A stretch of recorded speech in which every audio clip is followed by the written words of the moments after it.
این همه بزهای رام شده می باشد که با تأکید صاحبش نزد دستگاه اتوماتیک شیردوشی می آید. این عملیات یعنی شیردوشی در فرمه پرورشی چاروی خرد و سیخ پنیربراری جمعیتی داروی مسئولیتش محدودی جهیده و طور اتوماتیک دوام روز 2 مرتبه به راه مانده شده. آنها شیر بزها را می دوشند که به حساب میانه از هر یک بز روزی تا 3 لیتر شیر به دست می آید.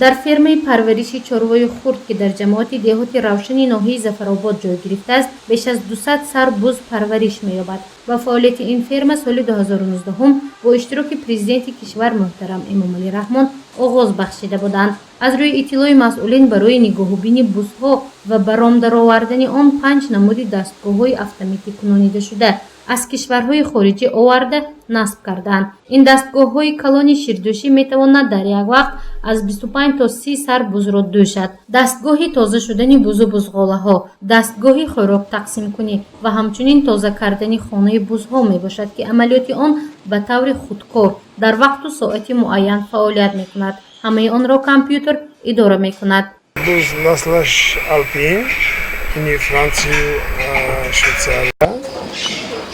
لیکن ما از بزهای محلی باردار کردن، نسلش تازه کردیم، یعنی خونش تازه کردیم، یعنی که آلپین شد.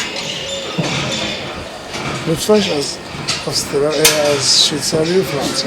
نطفش میخوردگی چیزی بز چرا یعنی یه مالار.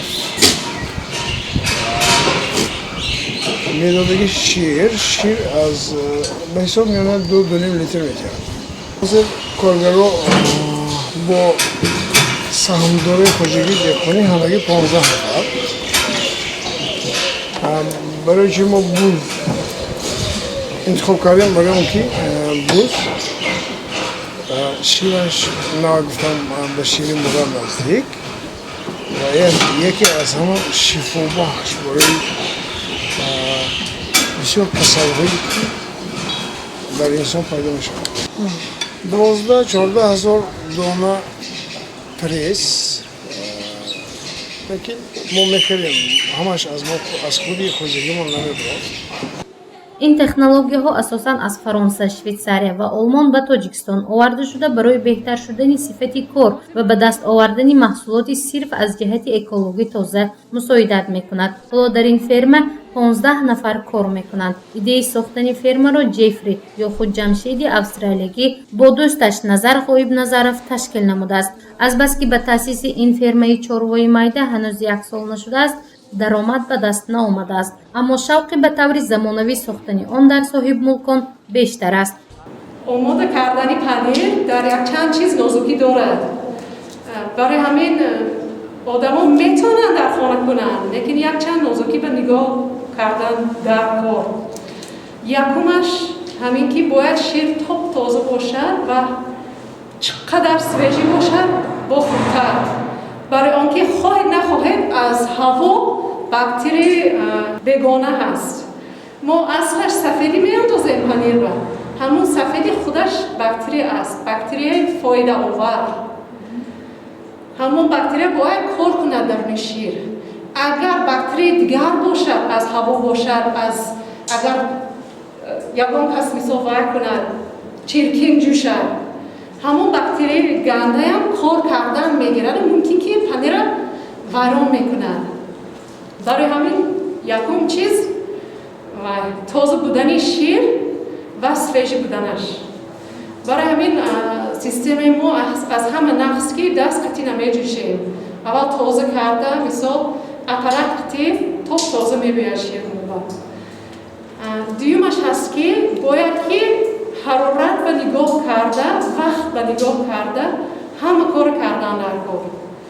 همون باکتری که در شیر کار کسادن، باکتری فایده آور، باید که کم شیر لغ میبندن، کمتر ترش میشد، ترشی گنده نیو، باید که pHش کم کم فروید. شیری که از بزها به دست می آید پنیر می سازند. آن در اتاق مخصوص گذرانده می شود. متخصص این ساحه بتانین دیلان از استرالیا می باشد که 18 سال اخیر همراه عائله‌اش در تاجیکستان زندگی می کند. او را در تاجیکستان بنفشه می نامند. بنفشه می گوید برای متخصص این ساحه شدنش سال 2016 در голландия و شویتساریا کورس آموزشی را گذشته است. حالا باشد شاگردانش در پهلوی او می ایستند تا هنگامی ساختن پنیر کمک نماید. بنفشه امروز 500 لیتر شیر بز را در حرارت 31 درجه گرم می کند. این کار برای آغاز ساختن پنیر است. مثلا این خیلی پنیر کنم اگر 500 لیتر اندازم یک باره 50 کیلو پنیر می شود. یعنی که حاصلش 10% می شود. موندگیش زرداب با گشته گذابه میتیم که غذانق شود شیرشون. اگر برنج کردنی باشه برنج حاصلش کمی زیادتر است. ممکن 14%. سو 1.5 کیلو 10 لیتر به 1.5 کیلو ممکن گیریم برنج. برای همین بینید که برنج ارزانتر است. این خیلی باشه باید قیمت‌تر باشد. حالا پنیرهای استحصال شده جمعیتی داروی مسئولیتش محدود جهیده تنها در 2 و 3 مغازه‌های کلان شهر خوجند به فروش برآمده است. اکنون مسئولین این کارگاه می‌خواهند محصولات آنها از جهت اکولوژی تازه میباشد خریداران خود را پیدا نمایند.